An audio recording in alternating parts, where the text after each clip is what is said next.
साजिश, अपराध अक्सर दबे पांव चलकर आते हैं। उनकी आहट कोई सुन नहीं पाता। फर्श पर बहता हुआ खून भी ऐसे ही किसी अपराध की ओर इशारा कर रहा है। नमस्कार, सावधान यूपी फाइट बैक नाउ के इस नए एपिसोड में मैं गौरव चोपड़ा आपका हार्दिक स्वागत करता हूं। कहते हैं कि कुछ दाग ऐसे होते हैं जो लाख धोने पर भी निशान छुट जाते हैं। उस बड़ी सी हवेली में भी एक अपराध के निशान मिटाए जा रहे हैं। किसका था वो बहता हुआ खून? वो इंसान कौन था जिसकी बेचैनी लगातार बढ़ती जा रही थी? आखिर क्या था इस घटना के पीछे का सच? इन्हीं सवालों के जवाब जानने के लिए आइए आगे देखें।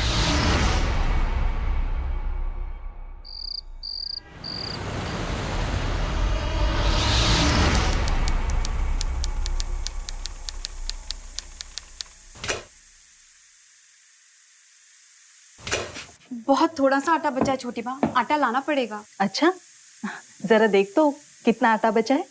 कल को तेरे बाबूजी को टिफिन तो हो जाएगा ना। मैं जरा अभी देखती हूँ, आप रोटी का ध्यान रखना कहीं जल ना जाए। हाँ।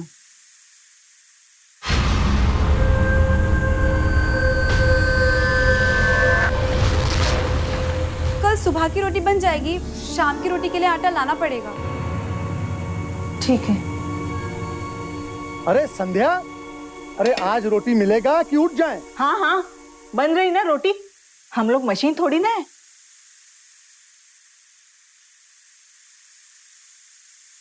ये ले बेटा, अपने बाबूजी को दिया, नहीं तो चिल्लाने लगेंगे।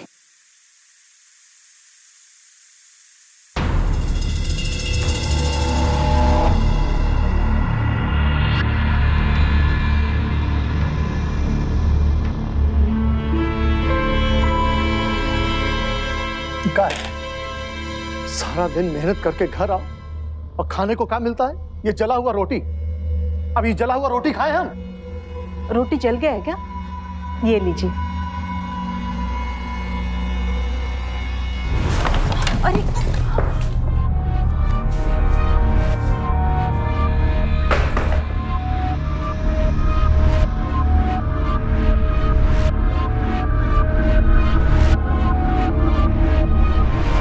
इस घर में कभी कुछ ठीक रहता है क्या? जिसको देखो वही टूट फूट गया। खाने के लिए बैठो तो रोटी जला हुआ मिलता है, कुर्सी पे बैठो तो उसका टांग टूट जाता है। सारे घर को नरक बना के रख दिया। आपके बिगड़ने से कुर्सी ठीक हो जाएगा क्या? कुर्सी का बात कर रहे। इस घर का हालत देखा है आपने?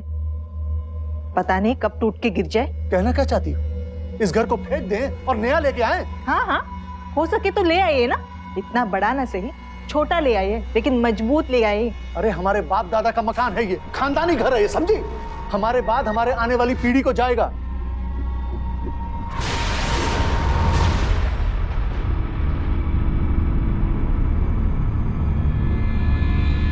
आओ बेटा, बैठ के खाना खाओ।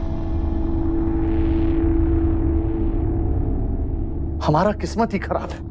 पहली बीवी बेटी को जन के मर गई और दूसरी का कोख ही सूना रह गया। अरे अगर एक बेटा होता तो ये मकान उसके नाम को जाता, पर हमारा ऐसा किस्मत कहां। अलमारी में डॉक्टर का रिपोर्ट रखा हुआ है, निकाल कर देखिएगा।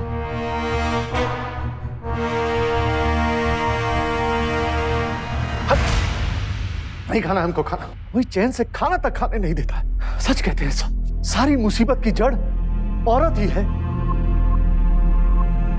तुम क्या देख रही हो हमें? हमारी जिंदगी की सबसे बड़ी मुसीबत तुम ही हो। अगर तुम नहीं होती तो हमें कोई परेशानी नहीं होती।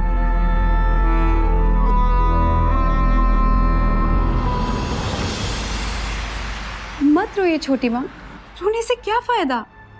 और बाबूजी की बात पे रो रहे हैं? वो तो बस ऐसे कुछ भी बोल देते हैं, मन में कुछ नहीं है उनके। प्लीज जाने दीजिए इस बात को। अक्कू, ये सिर्फ आज की बात नहीं है, उम्र के साथ इनका गुस्सा भी बढ़ता जा रहा है। वैसे आप गलत भी नहीं बोल रही थी छोटी माँ। दिन भर दिन बाबूजी का गुस्सा बढ़ता ही जा रहा है। ना ही मेरे लिए कोई रिश्ता आ रहा है और ना ही बाबूजी मुझे कॉलेज जाने देते हैं। घर से बाहर निकल भी नहीं पाती ज्यादा मैं। ऐसा लगता है जैसे मैं पागल हो जाऊंगी। तू चिंता मत कर अक्कू, मैं तेरे बाबूजी से बात करूंगी। जब तक तेरा कोई रिश्ता नहीं आता तब तक तुझे कॉलेज जाने दे। सच छोटी माँ, अगर बाबूजी मान गए ना मुझे कॉलेज भेजने के लिए, तो मैं वो सब करूंगी जो आप कहेंगी। हाँ हाँ, सब करना, पर पहले तेरे बाबूजी को तो मान जाने दे। हाँ वो तो है, मैं भगवान जी से हर रोज प्रार्थना करूंगी कि बाबूजी बस एक बार मान जाएं।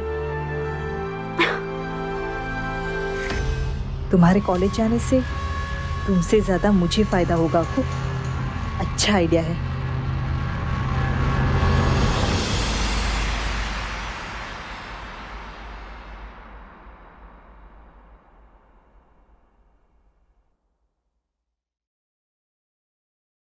मुझे जो कहना है आप कह लीजिए, लेकिन कम से कम अपनी बेटी का तो ख्याल कीजिए ना। उसकी उम्र की सारी लड़कियां या तो उनकी शादी हो गई है या तो वो पढ़ने जाती है। अक्कू बेचारे दिन भर घर में ही अकेली पड़ी रहती है। आपने सोचा है कभी उसके ऊपर क्या असर पड़ता रहेगा? वाह संध्या देवी, वाह, क्या बात है। आज अपनी सौतेली बेटी पे बहुत प्यार आ रहा है। बेटी की ममता के लिए कोई तमगा मिल रहा है क्या? वो हमारी बेटी, हमें जो अच्छा लगेगा उसके लिए करेंगे। उसकी चिंता करने की आपको कोई जरूरत नहीं।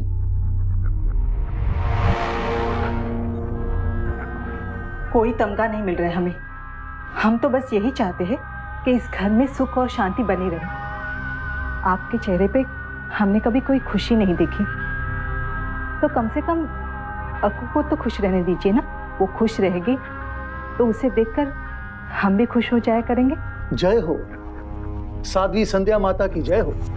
वाह, दूसरों की खुशी में खुश होना कितना उच्च विचार, मन प्रसन्न हो गया। बस कीजिए, अक्कू को जीने दीजिए।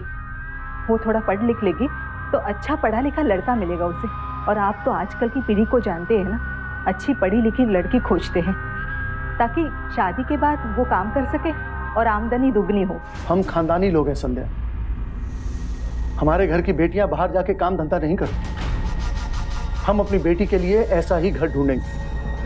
अरे जब काम धंधा करना ही नहीं है तो पढ़ने का क्या फायदा? जितना पढ़ लिया उसने उतना बहुत है। खानदान की बात तो आप रहने दीजिए, कब के सब मर खप गए हैं, लेकिन आज भी इस खंडर में उन्हीं का राज चल रहा है।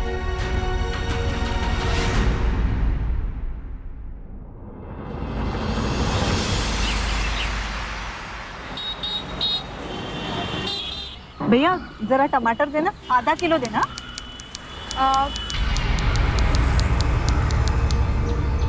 माँ पालक ले क्या? मैं पालक भी दे दो। अच्छा पकड़ तो मैं जाकर आती। अरे गिरा दिया ना तूने, ध्यान कहाँ है तेरा? जरा संभाल थोड़ा, मैं अभी आती हूँ 2 मिनट। हाँ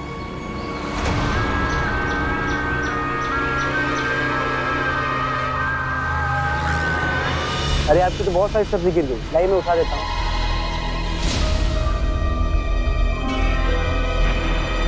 कहाँ रहती हैं आप? यहीं आसपास रहती हैं? जी। अरे अपना नाम तो बता दीजिए। क्या बात है बेटा, नाम जानना है?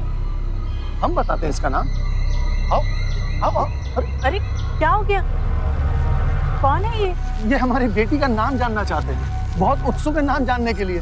यही बताने और दिखाने के लिए इन्हें लेके जा रहे हैं। आओ बेटा, आओ आओ।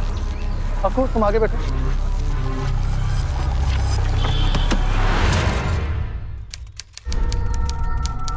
गौर से देखो इन तस्वीरों को। जानते हो ये कौन है? ये है मेरे दादाजी, बैरिस्टर लोकनाथ वाजपेयी, हिंदुस्तान के सबसे बड़े बैरिस्टर। और लोग उनसे मिलने के लिए लाइन लगाया करते थे। और जो उनके दोस्त भी कोई आम आदमी नहीं हुआ करते, बड़ी बड़ी हैसियत और औकात वाले लोग हुआ करते थे। और जिससे तुम नाम पूछ रहे हो ना बेटा, जानते हो कौन? वो है इनकी पड़पोती, समझे? और अब तुम बताओ बरखुदार, तुम्हारी क्या औकात? किस खानदान से हो तुम? अरे रहे होंगे आपके दादाजी बैरिस्टर, इससे मुझे क्या? अरे मैं तो बस इनकी मदद करने आया था कि आपका लंबा चौड़ा भाषण सुनना पड़ गया मुझे। दिमाग तो ठीक है ना आपका? पागल हो गए क्या? क्या कहा? पागल का तुमने हमें? हम तुम्हें पागल दिखते हैं? हाँ बोला तो क्या गलत बोला मैंने? हाँ अरे सपने से बाहर आके हकीकत में देखिए, ना तो कोई मेहमान है और ना ही लोगों की लाइन लगी पड़ी यहाँ पे। अरे आदमी तो क्या है, कोई कुत्ता नहीं आता होगा। पता नहीं कैसे झेलते हैं लोग आपको। तुम लोग हमें क्या घूर रही हो? तुमको क्या लगता है हम झूठ बोल रहे हैं? अरे हमने यहाँ बड़े बड़े लोगों की भीड़ जमा देखी है। अच्छा,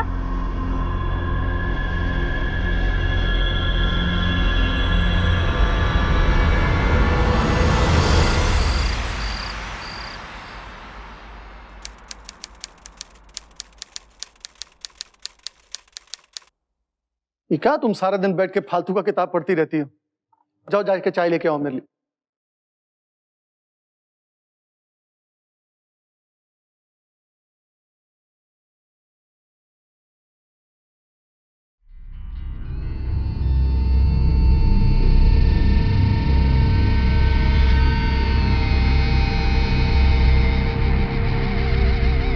लगता है तुम्हारा छोटी माँ सही कह रही थी, तुम्हें किसी कोर्स में एडमिशन दिलाना ही पड़ेगा, वरना तुम ये फालतू का किताब पढ़ पढ़ के अपना टाइम बर्बाद करती रहोगी। सच बाबूजी, आप मुझे कॉलेज भेजेंगे? मैं कोई भी कोर्स करने को तैयार हूँ। हाँ हाँ, करवा दूंगा एडमिशन, लेकिन एक बात का ख्याल रहे, तमीज से जाना और सीधा कॉलेज से घर वापस आना। अगर हमें तुम्हारे बारे में कुछ भी ऐसा वैसा पता चला तो समझ लेना हम अपनी बेटी का कोई भी बदनामी बर्दाश्त नहीं कर पाएंगे। बाबूजी, मैं आपसे वादा करती हूँ ऐसा कुछ भी नहीं होगा, आप मुझ पे भरोसा रखिए। बाबूजी मुझे कॉलेज भेजने के लिए मान गए। सब कुछ आपकी वजह से हुआ है छोटी माँ, आप सचमुच बहुत अच्छी है।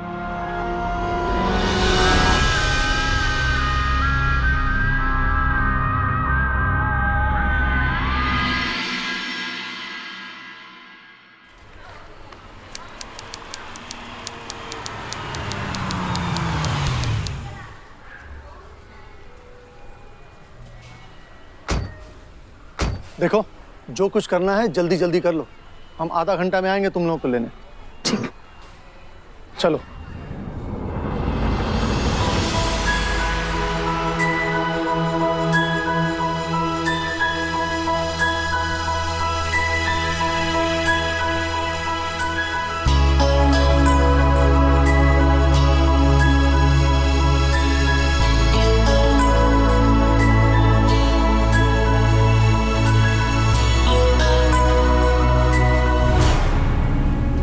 अरे इतना देर काहे को हो गया? और सुनो, यहाँ तो लड़का लोग भी पढ़ता है, कोई लड़कियों वाला कॉलेज नहीं मिला क्या? अच्छा अच्छा ठीक है, यहीं पढ़ो, लेकिन सुनो, सिर्फ पढ़ाई करना और कुछ नहीं। हमारी और हमारे खानदान की इज्जत का ख्याल रखना।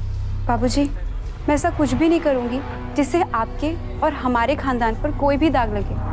आप निश्चिंत रहिए। चलो।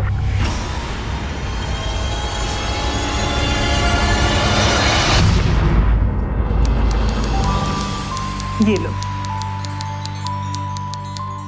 अच्छे से मन लगाकर पढ़ना, ठीक है?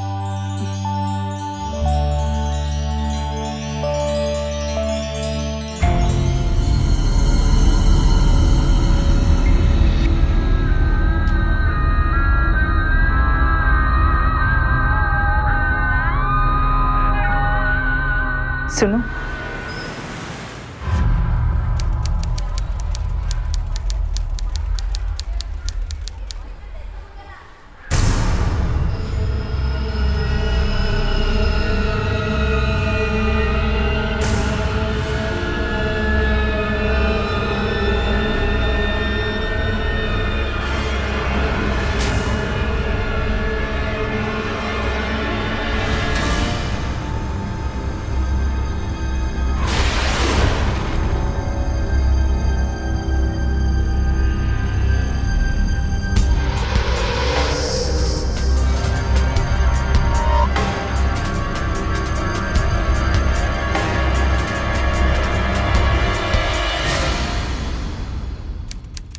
और मौसी, घर में सब कुशल मंगल? एकदम ठीक है सब। नमस्ते दादी। जीती रहो। जगन्नाथ, आखिर तुमने बेटी को कॉलेज भेज ही दिया। अब घर में बैठे बैठे क्या करती मौसी, इसलिए भेजा। खैर अब ये सब छोड़िए, अब जो अक्कू के लिए आप रिश्ता लाई, लग तो ठीक रहा, पर लड़के की कोई तरक्की होगी कि नहीं? बिल्कुल है, बहुत तरक्की करेगा, बहुत होशियार लड़का है। अक्षरा के लिए मैं कोई ऐसा वैसा रिश्ता लाऊंगी क्या? ये सब तो ठीक है मौसी, लेकिन लड़के का गोत्र क्या है? उसका गोत्र है गौतम। अरे ये तो हमसे नीचे का है। अब ऐसे घर में कैसे लड़की को ब्याह दें? बिल्कुल मन मुताबिक लड़का नहीं मिला ना तो क्या है, लड़की को जिंदगी भर आप घर पे ही बिठा के रखिएगा। ऐसे ही मन में एक निकालिएगा ना तो हो चुका लड़की का ब्याह। अरे तो क्या करें, लड़की को कहीं भी ब्याह दें, खानदान के बारे में भी पता ना करें? अरे हम खानदानी लोग हैं, ऊंचा खानदान और कुल देख के ही लड़की का रिश्ता तय करते हैं। अक्कू की माँ भी बहुत ऊंचे कुल की थी, तुम्हारी तरह अरे गहरे घर की नहीं थी। अब हमारे ऊंचे खानदान में शादी हो ही गई है तो इतराओ मत। आप क्यों यहाँ पर रिश्ता लेकर आई है मौसी जी? यहाँ पर रिश्ता लाने का कोई फायदा नहीं है। इन्हें तो हर लड़के में कोई ना कोई खोट नजर आती है। कभी लड़का ठीक नहीं है, कभी उसका काम धंधा ठीक नहीं है, कभी खानदान पे बात आकर अटक जाती है। आप जाइए यहाँ से मौसी जी। भले लड़की बुढ़ी हो जाए लेकिन ये ऊंचे कुल के लड़के के इंतजार में ही रहेंगे। भले घर खंडर ही बन जाए लेकिन इनके ऊंचे कुल और खानदान का ढोल अभी तक नहीं फटा है।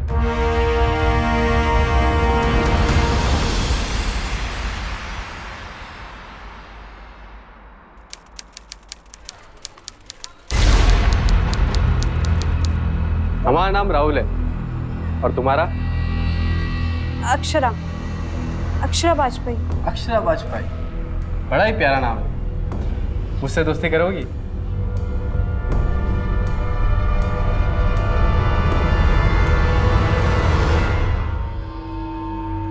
अरे आप इतना घबरा क्यों रही है?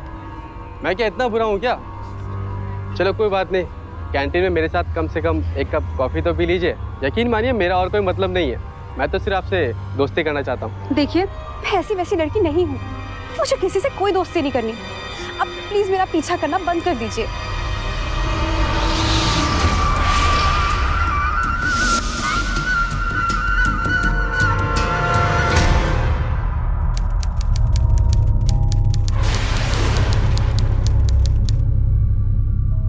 तुम पाया लगो मामा जी। आओ आओ नौटंकी बाबू।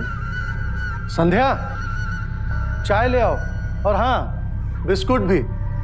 तुम्हारा चहेता रवि आया है। और नौटंकी महाराज, कैसा चल रहा है तुम्हारा नौटंकी का क्लास? अरे कुछ पैसा वैसा भी कमा लेते हो कि बस ऐसे ही नौटंकी किए जा रहे हैं? अब देखिए मामा जी, मैं जो काम करता हूँ कोई बेकार का काम नहीं करता हूँ, कोई चोरी नहीं करता हूँ, किसी को धोखा नहीं देता हूँ। अब इज्जत की 2 रोटी कमा लेता हूँ, इसमें बुरा क्या है? कैसे हो रवि?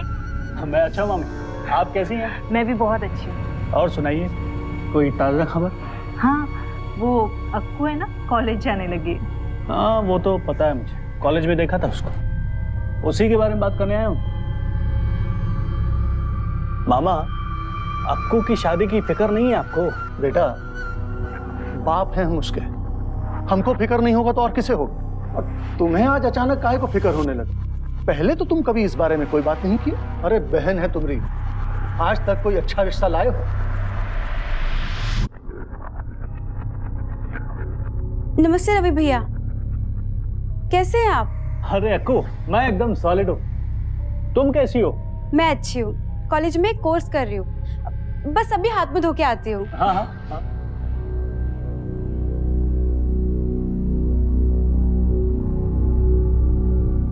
अक्कू कॉलेज में सबकी चहेती बन गई है, बहुत ही जल्दी बहुत सारे दोस्त बना लिया उसने, और कुछ तो लड़के भी दोस्त हैं उसके, और बहुत ही जल्द बॉयफ्रेंड भी बना लेगी।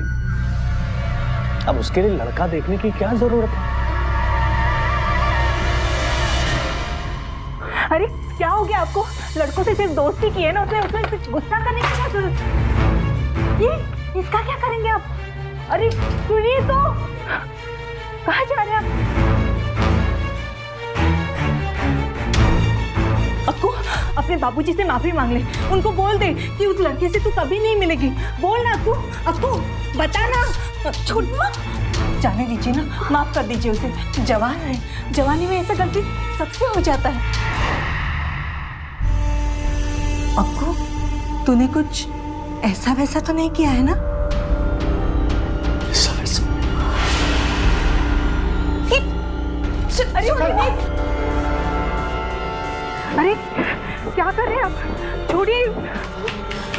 बचाइए उसे। कुछ ऐसा वैसा करने से पहले लो पकड़ो उसे और देखो इन्हें, और इनके सामने कसम खा के कहो कि तुम्हारा कोई बॉयफ्रेंड है या नहीं। अक्कू बेटा सच बताओ, अभी भी समय है। अपने बाबूजी को जो भी है सच बता दो बेटा। बाबूजी मैं सच बोल रही हूँ, मेरी किसी लड़के के साथ कोई दोस्ती नहीं है। तो रवि क्या झूठ बोल रहा था? तुम्हारे बाबूजी ने तुम पर भरोसा किया, मैंने इनसे तुम्हारे लिए बात किया और तुमने हम दोनों को धोखा दिया, इस खानदान की परंपरा और इज्जत को धोखा दिया। बॉयफ्रेंड बनाने की हिम्मत कैसे हुई तुम्हारी? इससे पहले कि सबके सामने हमारा गर्दन शर्म से झुक जा, लो इसे तुम काट दो, काटो इसे। इस लड़की को हमने कॉलेज भेज के बहुत बड़ी गलती की। आज से तुम कहीं नहीं जाओगी, तुम्हारा कॉलेज जाना बंद।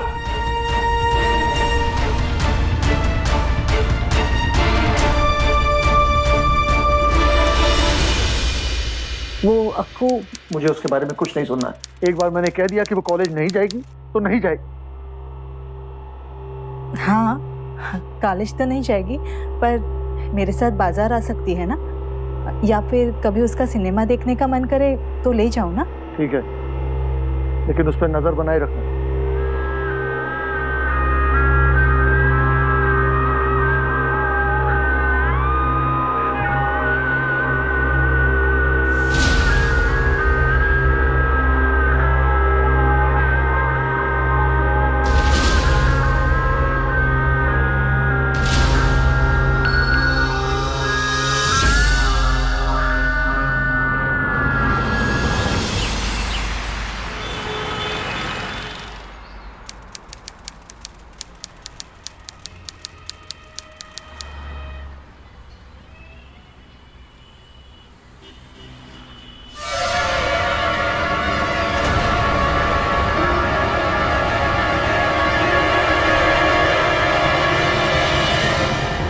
छोटी माँ चलिए यहाँ से।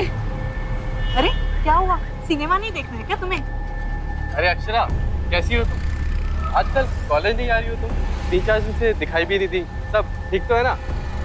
छोटी माँ चलिए यहाँ से, मुझे कोई सिनेमा नहीं देखना। अरे रुको ना, मैं हूँ ना। एक मिनट, तुम कौन हो? अक्षरा के साथ कॉलेज पढ़ते हो क्या? जी मैं इसका दोस्त हूँ। क्या? ये कोई मेरा दोस्त वस्त नहीं है, मैं तो इसे जानती भी नहीं हूँ। अरे अक्षरा मेरी बात तो सुनो। ठीक है करे आप, छोड़ो छोड़ो मेरा हाथ। अक्षरा तुम्हारे बाबूजी आ गए, चलो बेटा।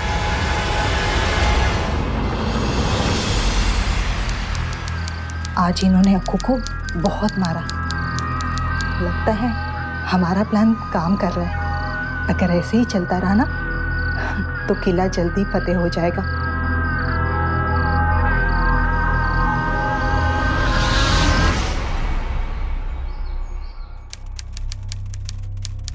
आए लागू मामा जी। जीते रहो। क्या बात है, इतनी जल्दी में मुझे क्यों बुलाया? कोई खास बात है क्या? खास बात तो है बेटा।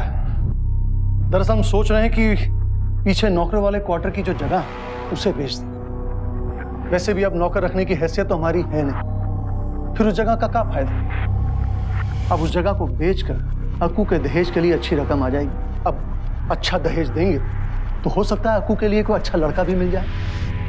लेकिन तुम चिंता मत करो, उस जगह को बेच के जो भी रकम मिलेगी उसका 1/4 तुम्हारी माँ को भी दूंगा, ये उससे कह देना, समझे? अरे मकान बेचना जरूरी है क्या मामा जी? और कोई बंदोबस्त नहीं हो सकता है क्या? बंदोबस्त के इंतजार में बैठूंगा तो अक्कू बूढ़ी हो जाएगी। अरे जितनी जल्दी रकम हाथ में आएगी उतनी जल्दी रिश्ता तय हो पाएगा। अरे इतनी हड़बड़ी में फैसला मत कीजिए। और कोई उपाय? क्या उपाय? क्या उपाय तुम ही बताओ। अरे जितना कह रहे हैं उतना करो, समझे? ठीक है मामा जी, अब आपने फैसला ले ही लिया है तो ठीक ही लिया होगा। वैसे मुझे भी कोई उपाय दिख नहीं रहा है।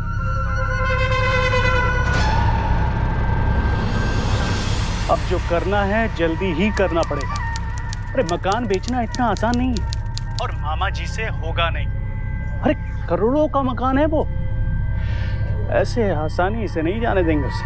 और हाँ, एक बात का ध्यान रखना, चाहे कुछ भी हो जाए लेकिन अक्कू की शादी नहीं होनी चाहिए। नहीं तो अक्कू को भी हिस्सा देना पड़ेगा। बस बुढ़ा एक बार उससे अपनी जायदाद से बेदखल कर दे तो सब कुछ अपना। तुम निश्चिंत रहना, मैं पूरी कोशिश करूंगी।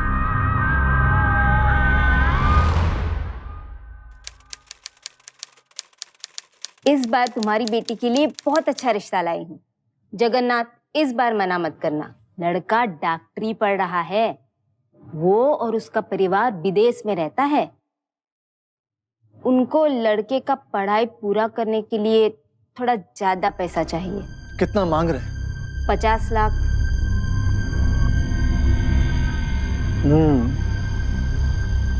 इतना तो शायद हो जाएगा। ये हुई ना बात, तो मैं उनसे बात करके मिलने का टाइम बताती हूँ। लेकिन जब तक रिश्ता पक्का ना हो जाए, वो लोग घर पर नहीं मिलना चाहते। थोड़े अलग तरह के लोग हैं। कह रहे थे पहली बार कहीं बाहर मिलेंगे। ठीक है, जैसा वो कहें। बाहर चौक पे जो बड़ा वाला होटल है, वहीं उन्हें मिलने के लिए बुला लो। देखिए, आप लोग बिल्कुल भी चिंता ना करें। दामाद जी की पढ़ाई का कुछ खर्च हम उठा लेंगे। हमारे दामाद बड़े डॉक्टर बनेंगे तो हमारा सर भी तो गर्व से ऊंचा हो जाएगा। तो ठीक है, आगे की बात तय कर लेते हैं। क्यों जगन्नाथ जी? जी जरूर जरूर। बच्ची बहुत ही प्यारी है। तुम काहे इतना परेशान हो? सब कुछ ठीक ही तो चल रहा है। हमें तो लगता है कि अक्कू का रिश्ता यहीं पे तय हो जाए और जल्दी से जल्दी इसकी शादी भी कर देंगे। देखिए, रिश्ता पक्का होने जा रहा है तो मुंह तो मीठा करना ही पड़ेगा। कैसी हो अक्षरा? देखो, अक्षरा बहुत अच्छी लड़की है। उसका यहाँ पर रिश्ता तय हो रहा है। उसका पीछा करना छोड़ दो अभी। तुम्हारे बीच जो भी चक्कर था ना, वो भी खत्म हो गया है। क्यों उसके पीछे पड़े हो तुम? क्यों उसकी प्यार की दुआएं देते फिर रहे हो? वो तुमसे प्यार नहीं करती। तुम सुधरने वालों में से नहीं। अरे रिश्ता तय होने वाला था तेरा, लेकिन तेरी गंदी हरकत की वजह से सब खाक में मिल गया। बाबूजी, आपको कोई गलतफहमी हुई? मैं तो उस लड़के को जानती भी नहीं। फिर झूठ बोली तू। मत मारिए ना इसे बेदर्दी से। ऐसा क्या किया है इसने? उस लड़के की तरफ उसने आंख उठाकर भी देखा। और अगर इसी वजह से उन्हें ये रिश्ता तोड़ना है तो नहीं चाहिए हमें ये रिश्ता। हमें नहीं देनी ये लड़की ऐसे फालतू परिवार में। क्या हुआ? वो अक्कू, वो मर गई। क्या? और मामा जी कहाँ हैं? वो वहाँ अंदर है। अरे रवि सुनो। अक्कू,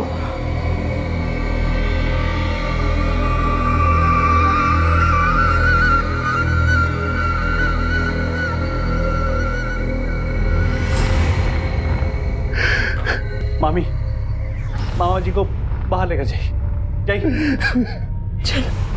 चलिए।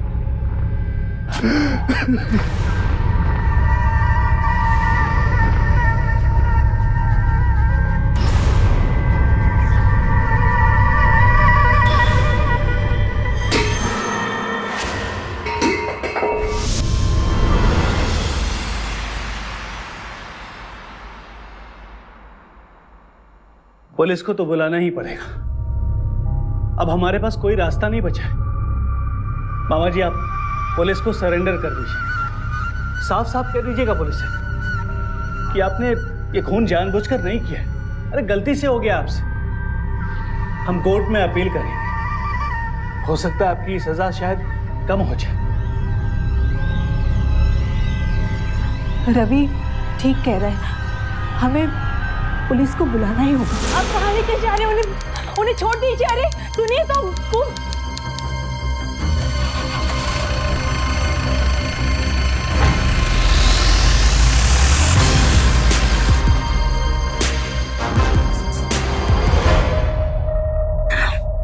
ये हुई ना बात। तीर एकदम सही निशाने पर लगा है।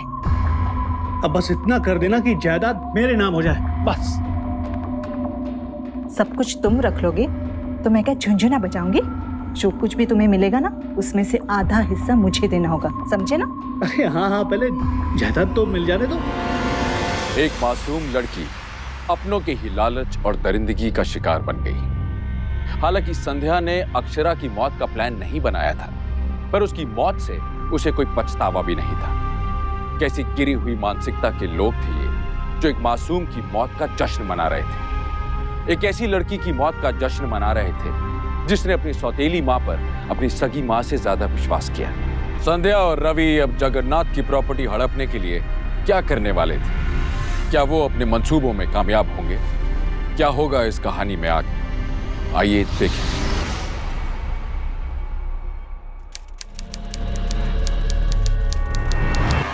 रिपोर्ट के अनुसार अक्षरा की मौत खून बहने से नहीं, दम घुटने से हुई है।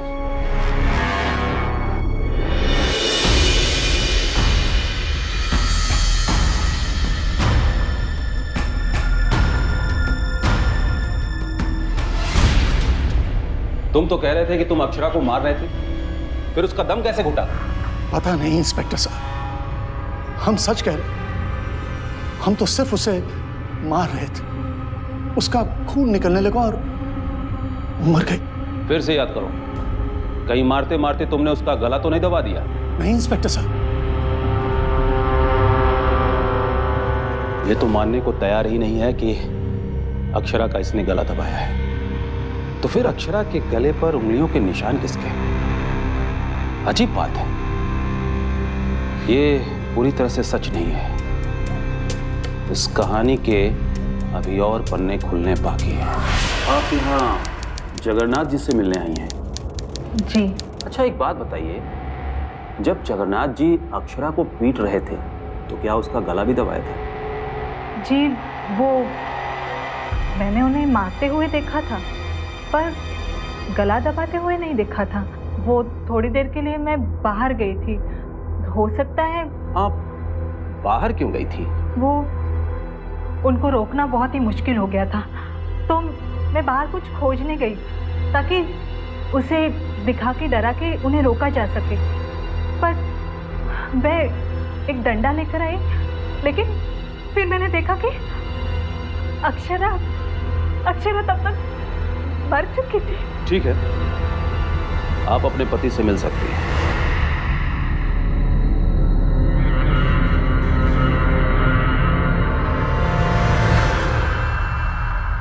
बहुत जबरदस्त खबर है, बुढ़ा मुझे अपनी पावर ऑफ अटॉर्नी देने के लिए तैयार हो गया। क्या बात कर रही है? अरे ये तो सचमुच बहुत जबरदस्त खबर है मामी। मामी? अरे हाँ, सबके सामने मामी और अकेले में संध्या डाली। मुझे इस बात का बिल्कुल अंदेशा नहीं था कि बुढ़ा इतना बेवकूफ है, और अक्कू बेचारी कितनी बोली थी।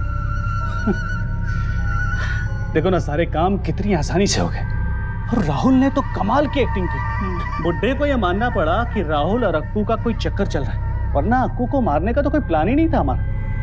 लेकिन बुड्ढा अपनी बेटी की ये खबर सुनकर पागल हो गया और उसे जान से मार दिया और चला गया जेल। इसे कहते हैं एक तीर से दो शिकार। शिकार में मेरा भी कुछ योगदान है, ये बात भूल तो नहीं गए तुम लोग।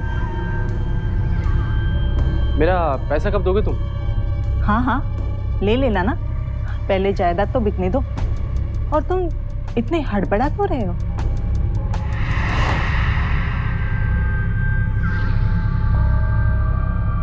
जायदाद बिक जाए तो सबसे पहले मैं BMW गाड़ी खरीदूंगा, उसके बाद स्विट्जरलैंड जहां पे डिटेल जगह शूट हुआ था, और उसके बाद हॉलीवुड भी घूम ही आऊंगा। लगता है रवि सारा पैसा खुद ही हजम करना चाहता है। अगर नहीं दिया तो परेशानी खड़ा कर सकता है। कुछ तो करना पड़ेगा।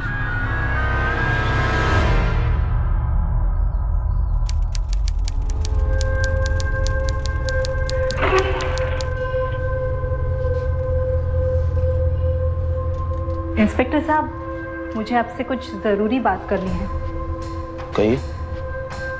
वो मुझे अचानक से कुछ बात याद आ गई, इसीलिए मैं यहाँ पर दौड़ी चली आई।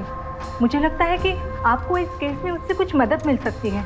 वो उस दिन अक्षरा ज़मीन पर गिरी पड़ी थी ना, तो मुझे और इनको लगा कि वो मर गई है, तभी इनका भांजा वहाँ पर आया था, तो उसने मुझे बोला कि इनको बाहर लेके जाने के लिए। हाँ, तो वो काफ़ी देर तक उनके साथ अकेला था।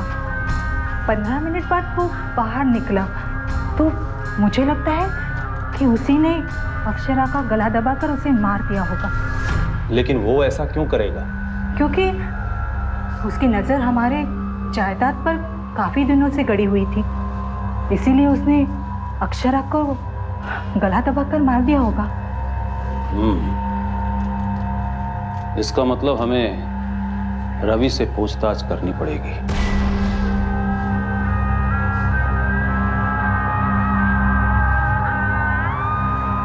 वो इंस्पेक्टर साहब, मैं अभी आती हूँ, ठीक है?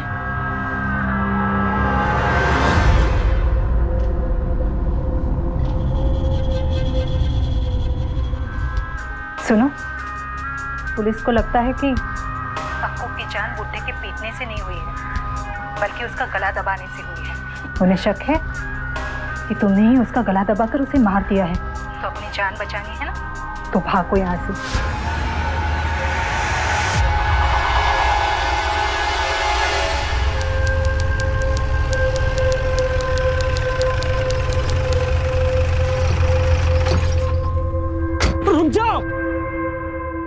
हाँ तो बेटा, जायदाद से करोड़ रुपए चाहिए थे ना तुम? वैसे कितने एक्टिंग स्कूल खोलने का इरादा था तुम्हारा? हाँ? इंस्पेक्टर साहब, मैंने पहले भी बताया कि मैंने कुछ नहीं किया। इंस्पेक्टर साहब, जब मैं वहां पहुंचा तो उससे पहले अक्कू मर चुकी थी। तो तुम अचानक वहां कैसे पहुंच गए? संध्या ने बुलाया था ना? जी हाँ, मुझे फोन करके उसी ने बुलाया था मुझे। संध्या ने तुम्हें ही क्यों बुलाया? वो तुम्हारी माँ को बुला सकती थी, तुम्हारे पिताजी को बुला सकती थी, किसी पड़ोसी को बुला सकती थी, उसने तुम्हें ही क्यों बुलाया? मुझे क्या पता इंस्पेक्टर साहब, आप उसी से पूछ लीजिए ना। वो तो हम पूछ ही लेंगे। अपने हाथ दिखाओ।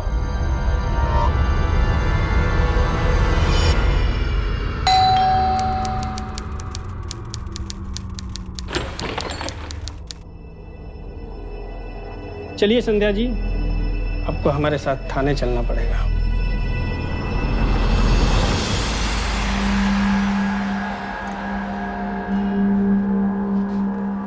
इंस्पेक्टर तिवारी को लगता है कि ये मर्डर मैंने किया है। अब अगर वो तुमसे पूछे तो तुम कह देना कि मेरे आने से पहले ही अक्कू मर चुकी थी।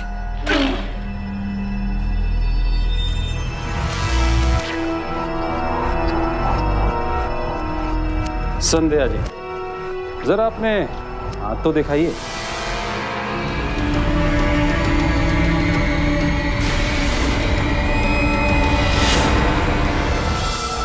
हमारा शक सही निकला। जगन्नाथ वाजपेयी को बुलाओ। कैसा शक इंस्पेक्टर साहब? और यहाँ चल क्या रहा है? इतना परेशान होने की जरूरत नहीं है, अभी सब कुछ पता चल जाएगा।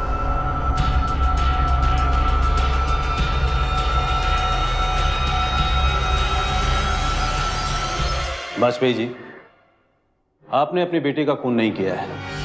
क्या मतलब? आप कहना क्या चाहते हैं इंस्पेक्टर साहब? मैं ये कहना चाहता हूं कि आपको फंसाया गया है और असली कातिल आपके सामने बैठे। ये आपका भांजा रवि, इसी ने आपकी बेटी का खून किया है। चुप बैठो तुम, कुछ मत बोलो। वो मैं आपको बाहर लेकर जा रही थी ना, तभी इसी ने अक्कू का गला दबाकर उसे मार दिया था। ना ना ना संध्या जी, अक्षरा का खून रवि ने नहीं किया। अगर रवि ने अक्षरा का गला दबाया होता तो अक्षरा के गले पर रवि के नाखून के निशान होते, लेकिन अक्षरा के गले पे रवि के नाखून के निशान नहीं। अक्षरा के गर्दन पर जिसके नाखून के निशान मिले, उसके नाखून नुकीले होने चाहिए, बिल्कुल आपके नुकीले नाखून के जैसे। ये देखिए, जगन्नाथ जी को लगा कि अक्षरा मर गई, इसलिए वो कुछ भी सोच समझ नहीं पा रहे थे और इसी मौके का फायदा उठाकर आपने अक्षरा का गला दबाकर उसे मार दिया। कितनी नीच औरत हो तुम! अरे अक्कू तो तुम्हें अपनी मां से भी ज्यादा प्यार करती थी, तुमने उसे मार दिया। उसका गला दबाते हुए तुम्हारे हाथ नहीं कांपे? हाँ, नहीं कांपे मेरे हाथ। मैं नहीं मारा आपकी बेटी को। ऐसा मौका मैं अपने हाथ से कैसे जाने देती, जहाँ पे आपकी पूरी जायदाद की मालकिन मैं बनने वाली थी। इन दोनों को अक्षरा के खून के जुर्म में कानून से कड़ी सजा मिलेगी और आपको भी अक्षरा को पीटने के जुर्म में सजा मिलेगी। डाल दो इन तीनों को लॉकअप में।